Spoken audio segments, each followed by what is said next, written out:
Nowadays, more and more people are going solar and taking advantage of the benefits of a residential solar energy system. A solar energy system will produce much of the energy your home needs, which can help to offset how much energy you need to buy from your utility company. And you reduce your carbon footprint as well, which is something else to feel good about. If you manage and monitor your usage, your solar energy system may generate more energy than you need. So you could earn credits for the surplus energy you export back to the grid. This part gets a little sciencey, but all you really need to know is this. Solar panels, or solar photovoltaic systems, absorb direct sunlight and convert it into electricity. Every panel is made up of solar cells which produce direct current, or DC electricity. That means the electricity flows in a single direction.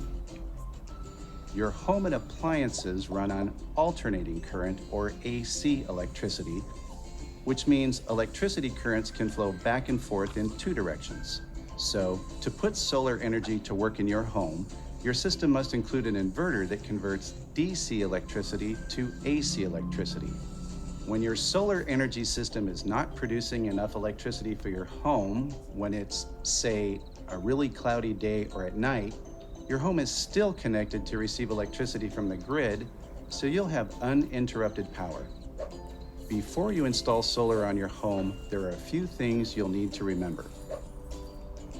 Every solar installation needs to be permitted in advance by your city or county.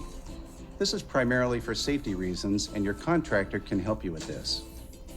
If you're part of a homeowners association, you'll need to first obtain approval from your HOA.